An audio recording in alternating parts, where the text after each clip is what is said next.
Merci de nous retrouver au cours de cette session 33. Nous allons parler du native villain mismatch dans le contexte du protocole Etho2.1q trunking. Donc, Etho2.1q. Alors, avant de pouvoir entrer dans le vif du sujet, nous allons rappeler le contexte de notre échange concernant le villain. Nous avons dit que le villain permet de séparer le trafic. Donc, supposons que vous avez plusieurs départements, vous pouvez séparer, regrouper les départements par villain. Donc, vous pouvez créer un villain pour le département des ventes, un villain pour le département des opérations, un villain pour les ressources humaines. Si vous avez un département des finances, vous êtes libre. Alors, si nous venons dans le switch, nous l'avons vu, si nous faisons show villain brief,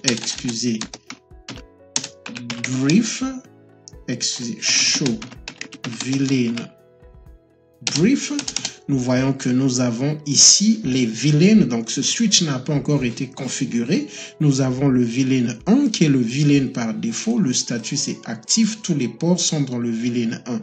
Nous avons aussi ces villains qui sont des villains par défaut. Pour rappel, les villains par défaut ne peuvent pas être effacés.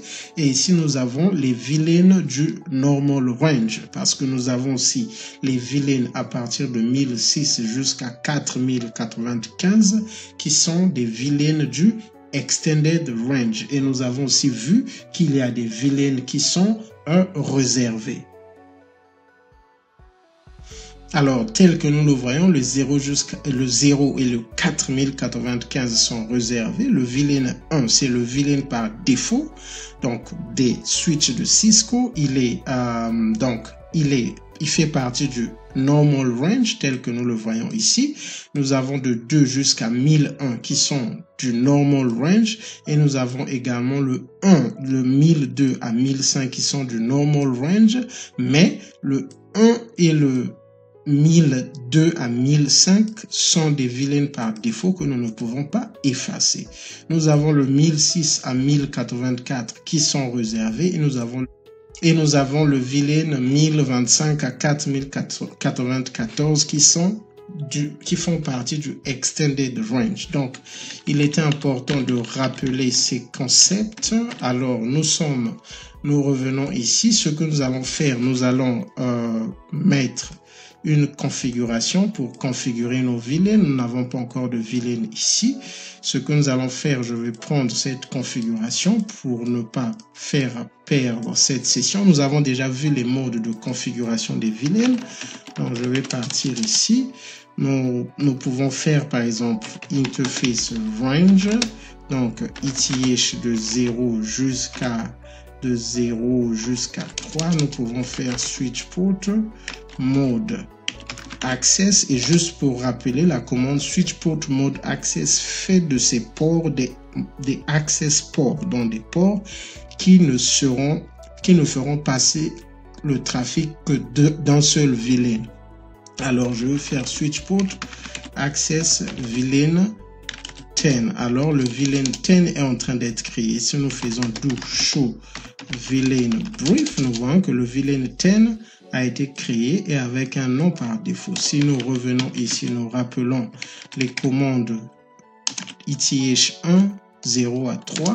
Nous rappelons les mêmes commandes. Switch port mode access, switch port access villain 30.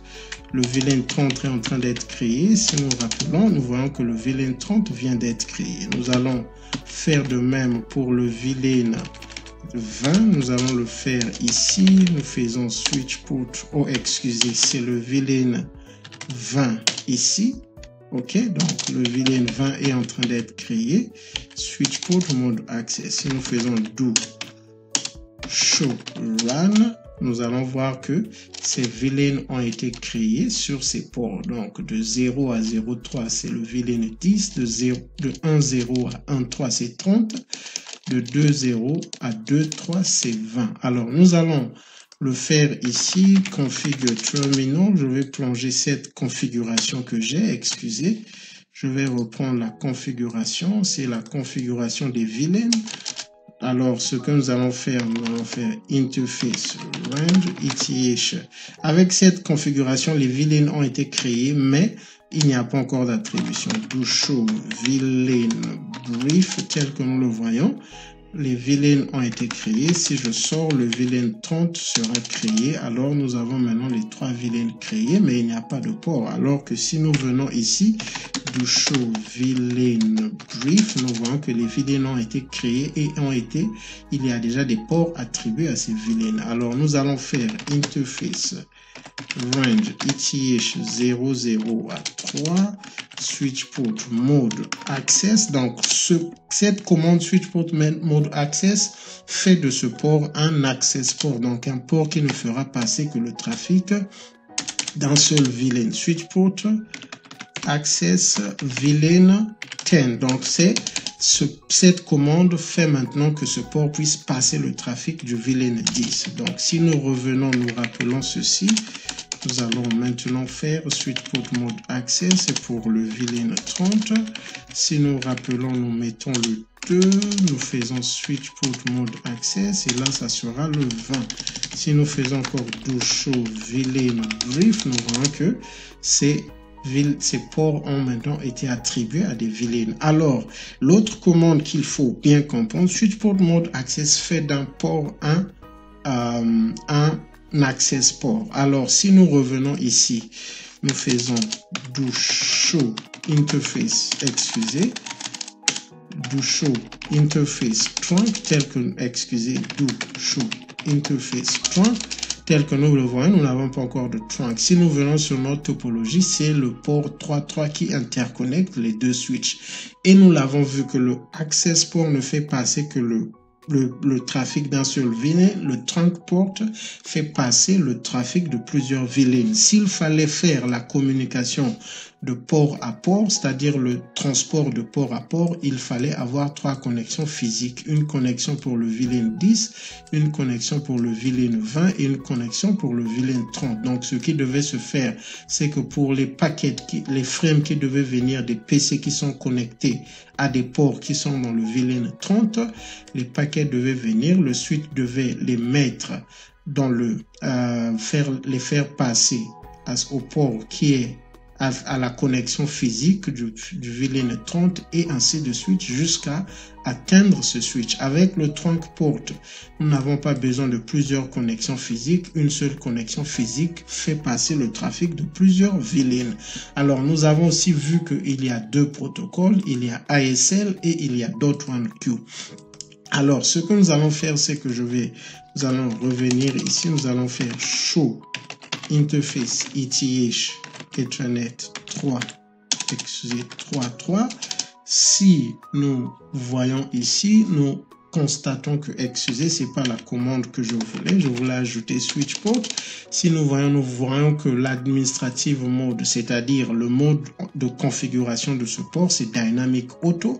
Nous l'avons vu que lorsque c'est dynamic auto, le port veut être trunk, mais on ne voit pas, il ne commence pas la négociation. Si je prends cette commande, je l'applique ici, mais juste pour me permettre de mettre do show ici, nous voyons que des deux côtés, c'est dynamic auto et le résultat, c'est static access. Encapsulation, negotiate.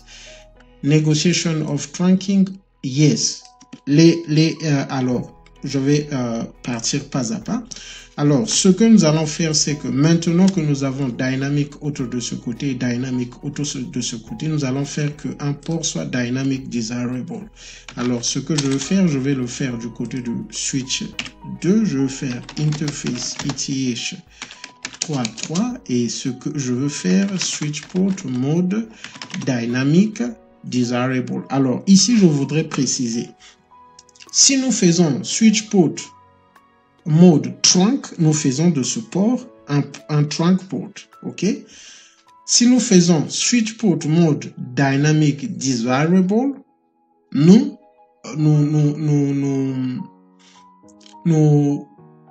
faisons de telle sorte que la configuration des deux ports puisse négocier s'ils seront trunk ou non ou pas. En fait, le switch port mode trunk aussi fait la même chose, mais c'est que le switch port mode trunk, c'est comme une commande qui fait d'un port trunk only. Donc, si je fais ceci, switch port mode trunk, set trunking mode only. OK? And conditionally.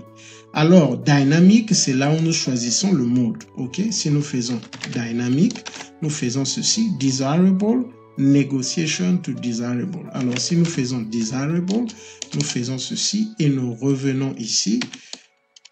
Show, excusez. Si je fais show interface trunk, nous voyons maintenant que ce port est trunk. De ce côté, c'est dynamic auto parce que nous n'avons pas changé. De ce côté, d'où show interface trunk. De ce côté, c'est dynamic desirable. Considérez lorsque je venais de faire, c'était non. Lorsque je rappelle la même commande, ok, c'est toujours non. Il n'y a pas de problème. J'espère qu'il va converger. Alors, ici, là, nous voyons que negotiated, ils ont négocié parce que dynamic desirable permet au port de négocier. Ils ont négocié de faire le trunking, mais ils vont le faire avec le protocole ASL. Alors, si nous venons ici, là, nous rappelons du show, alors là, nous voyons, avant c'était non, là c'est maintenant, il peut faire passer le trafic de ces vilains. Ce retard, ce décalage est dû au protocole Spanning Tree qui calcule certains paramètres. Alors, avant de le faire, avant de continuer, nous allons activer Wireshark sur ce port. Je vais venir ici pour commencer la capture. Je dis OK. Je vais aussi le faire sur ce port pour voir la différence parce que ça, c'est un access port et je vais accepter. Ça, c'est un access port. Donc, nous allons voir comment est-ce que les frames sont transmis sur un access port et ça, c'est un trunk port. Nous allons aussi voir comment est-ce que les frames sont transmis sur un trunk port. Alors, je vais prendre ce Wireshark. Donc, ça, c'est le ETH 1.0. Donc, ce port, je vais le mettre ici. Je vais ajuster. Et je vais aussi prendre le Wireshark du trunk port. Je pense que c'est celui-ci, oui. Je vais le mettre ici, là. Je vais le mettre ici. OK. Alors, maintenant que nous avons les deux captures, je reviens ici. Alors, ce que nous allons faire, c'est que j'ai déjà les adresses IP du PC2. Donc, pour ne pas faire perdre la session, le temps de la durée, pour ne pas faire que la session puisse durer, je fais show IP. Nous voyons qu'il y a déjà une adresse IP et le MAC address de ce PC se termine par 6801. Alors, pour capturer les frames qui viennent de ce PC, donc ce PC, juste pour highlight donc de ce PC, ce que je vais faire, c'est que je vais venir, il y a un filtre qu'il faut mettre sur Wireshark. Je vais prendre le filtre. Normalement, si vous faites ETH, ok, ça, ce sont les options que vous pouvez ajouter. ETH, vous pouvez filtre par IP, Ether IP, d'autres informations. Je vais mettre SRC, ok. Alors, lorsque vous mettez SRC, vous mettez ce signe et vous mettez le MAC du PC que vous voulez filtrer. Alors, j'ai déjà la commande, je vais juste mettre ceci, je valide, tel que vous le voyez, il ne filtre plus aucun parce que nous voulons spécifiquement filtrer le trafic qui vient de ce PC. Alors, à partir de ce moment, ce que nous allons faire, nous allons venir ici. Nous avons aussi déjà configuré l'adresse IP du PC2. Donc, ce PC, ce que je vais faire, c'est que je vais toutefois rappeler mes Wireshark. Pour l'instant, je pense que je vais filtrer ce qui vient d'ici. Donc, c'est cette partie qui va nous intéresser. Donc, nous allons aussi vérifier l'adresse IP.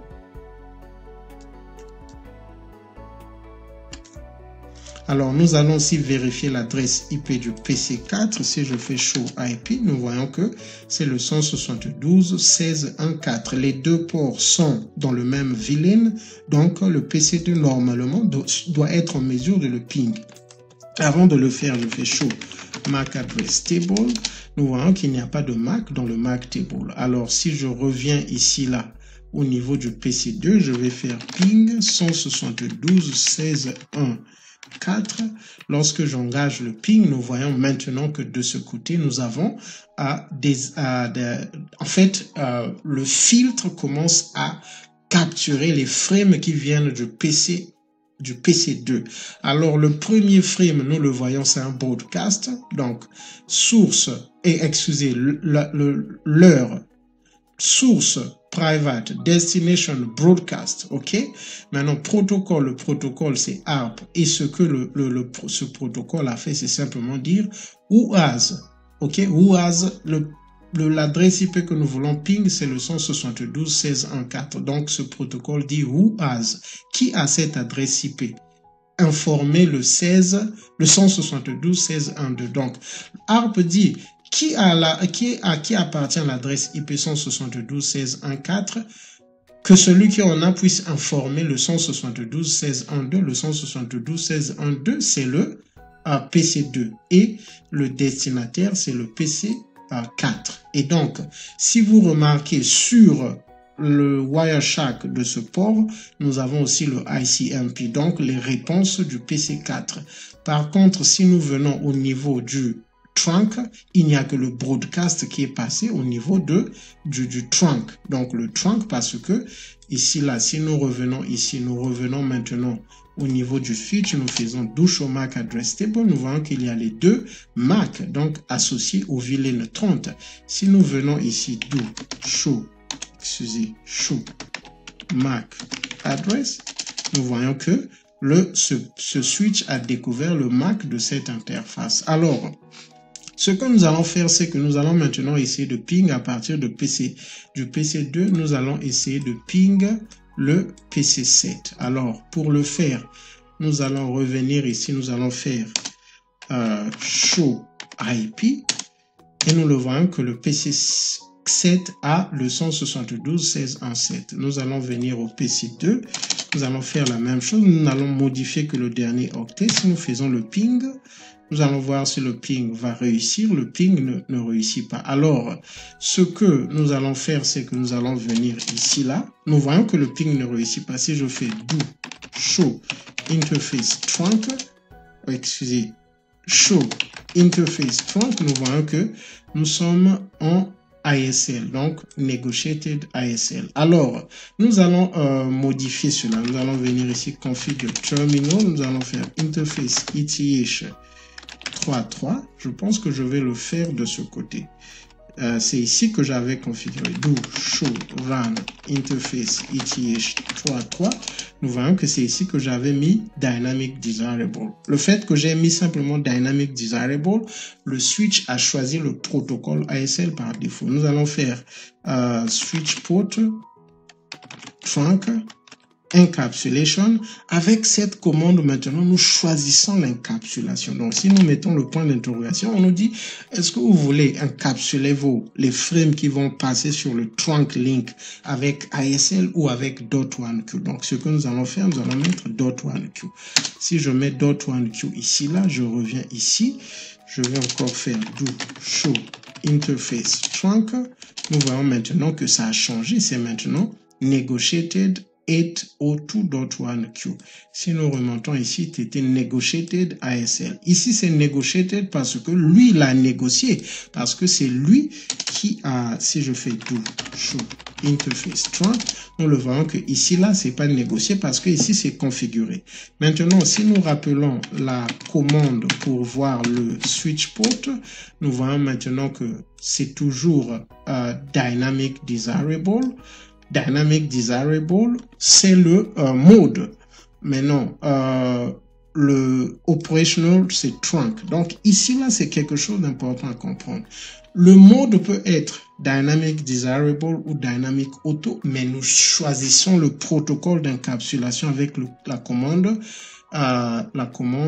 excusez, switch port trunk encapsulation.1Q. Mais le mode, c'est toujours desirable. Ça veut dire que même si nous avons mis .1Q, si nous venons ici, nous faisons switch port mode auto, nous allons voir que le trunk link va tomber.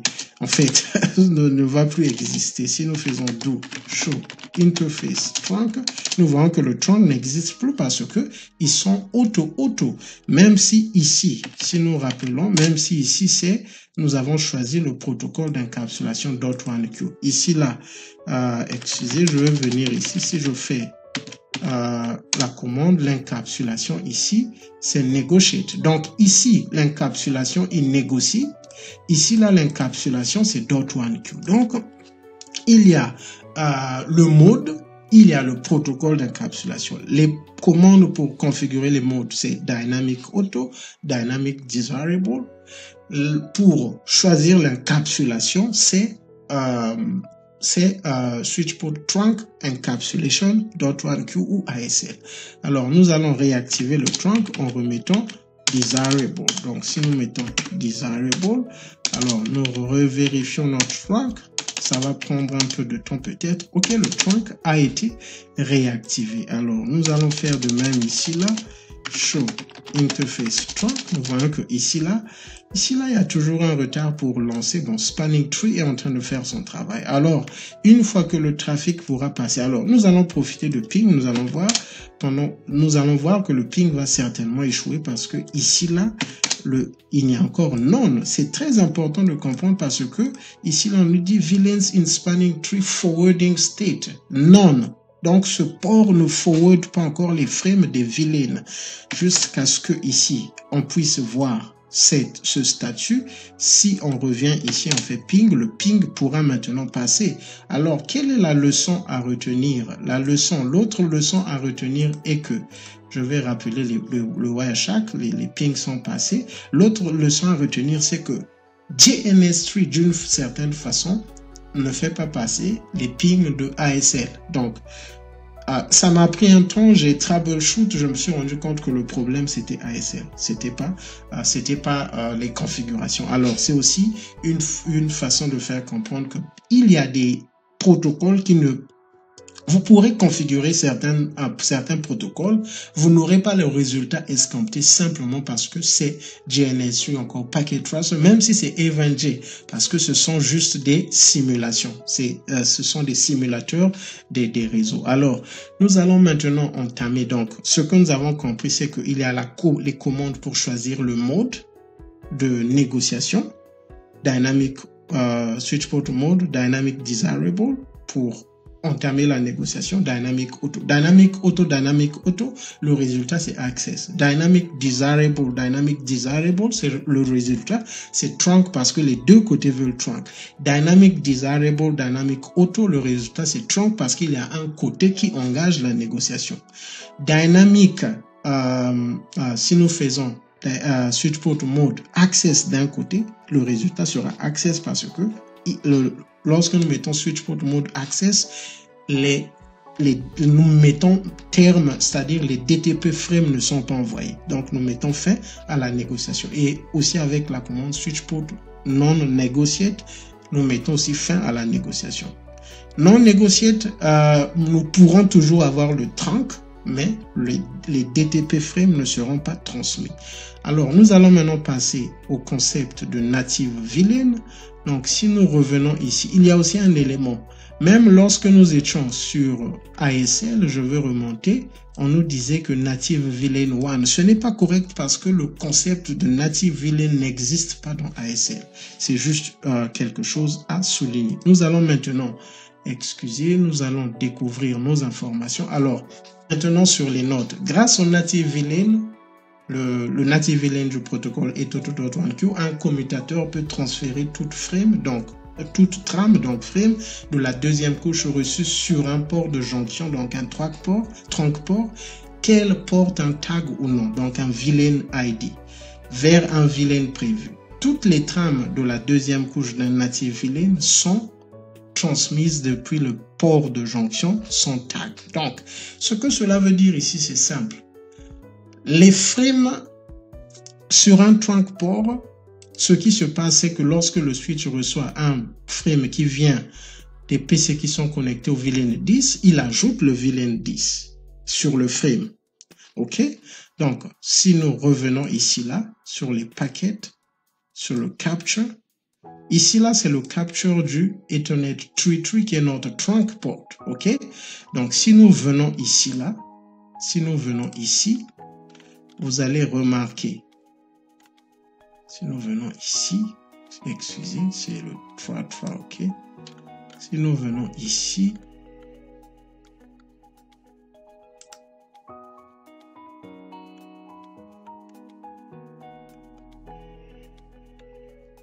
Ok, excusez, donc j'étais sur une ligne. Donc si nous choisissons cette ligne, nous venons ici, nous voyons que le type AtoTo.1 que virtual lane et on nous dit ID 30 parce que ça vient du PC 2.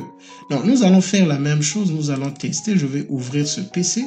Si je viens ici, donc sur ce frame, donc je vais partir pas à pas. Je vais peut-être répondre. Je viens ici. Si je ping le PC 4, donc le ping, sinon le ping du PC 4, si je ping à partir du PC 2, je ping le PC 4, ce trafic ne passe pas par le trunk link. Ce trafic passe d'un access port vers le switch, vers un autre access port. OK? Donc, ce que nous allons faire, nous allons venir ici, nous allons exécuter le ping. Donc, si je fais ce ping, nous revenons sur Wireshark. OK? Ici, là, nous voyons que les pings sont passés. Si nous cliquons sur cette ligne, nous allons ouvrir. Et donc, lorsque nous allons maintenant ping vers le PC7. Ce que nous allons faire, c'est que nous allons maintenant ping, le frame va traverser le trunk link. Alors, ce que nous allons faire, nous allons, je vais rappeler Wireshark. Et ce que je vais faire, je vais ping le 7. Donc, 7. Si je ping, nous voyons que Wireshark est en train de faire passer les frames. Alors, c'est là où maintenant nous allons comparer. Si je viens ici, donc sur ce tableau, nous avons le paquet qui vient du PC 2 vers le PC 4, le frame. Si nous mettons ici, et ici nous avons sur ce Wireshark, nous avons le paquet qui vient du PC 2 vers le PC 7. Alors je vais d'abord fermer ceci. Et si nous prenons ce paquet, nous voyons que là où ici on met AtoTo.1 que virtual lane et le ID c'est 30. Si nous venons ici là, lorsque nous mettons virtual et nous voyons que il n'y a pas de AtoTo, il n'y a pas de protocole AtoTo. Donc nous voyons, parce que si je ferme ici, c'est après Ethernet 2, nous avons le AtoTo, c'est là où on ajoute le tag. Si je ferme ici là pour que ça soit un peu plus clair, je ferme ici, et tel que vous le voyez, nous le voyons, AtoTo.1Q, après c'est Ethernet 2, après c'est AtoTo.1Q. Ici là, si nous fermons, nous voyons que Ethernet 2, c'est directement le IPv4. Donc, on a la source, la destination ici. Excusez, j'ai même pris un paquet. Ok, donc c'est ce paquet que je devais prendre. Donc, je vais fermer ceci. Je vais fermer ceci et nous voyons que si je ferme, alors pour faire simple, si nous fermons toutes les cases, nous voyons que ce paquet va au 4, il n'y a pas de AtoTo. Alors que ce paquet qui va vers le 1.7, il y a un tag qui est ajouté. Et le tag, c'est le 30. Donc, lorsque les frames vont de ce PC à ce PC, vu qu'ils ne traversent pas le trunk, il n'y a pas de tag qui est ajouté.